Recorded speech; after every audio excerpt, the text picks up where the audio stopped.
few common sense precautions that you should take when traveling through the Zamboanga Peninsula. One of the most basic ones, especially for a foreigner, is pretty simple. Stay covered up.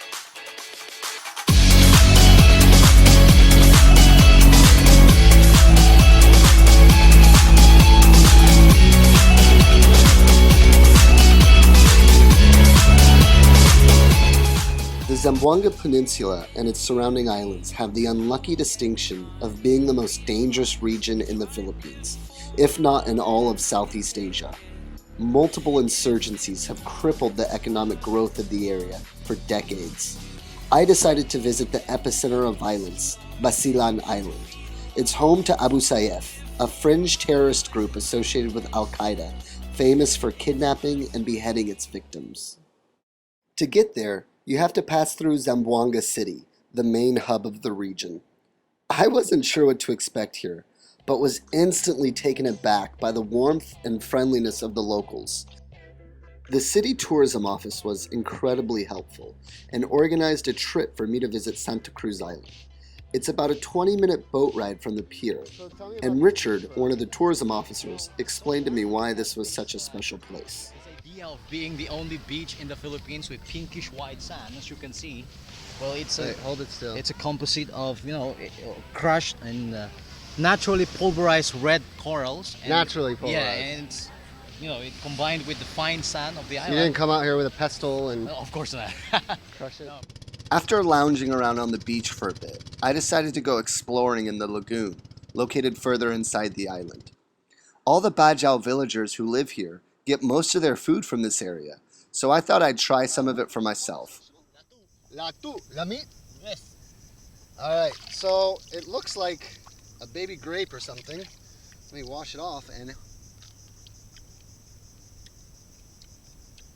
it has the consistency almost of like a fish egg. Yeah. But it's actually really good. It's salty and... Santa Cruz Island is, without a doubt, one of the most beautiful and memorable places I've ever visited in the Philippines. I can honestly say I never felt unsafe in all of Zamboanga City. I would highly encourage everyone to visit there for a few days and see what an amazing place it is. Now, Basilan, on the other hand, I don't know. I knew things would be interesting as soon as I got in line to board the ferry headed to Basilan. Everyone was giving me the, "What the heck are you doing?" look.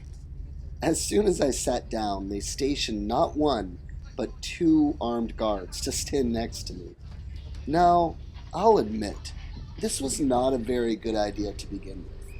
I didn't know anyone in Basilan and hadn't coordinated with anyone ahead of time. I was basically walking blindly into what some would consider an active war zone.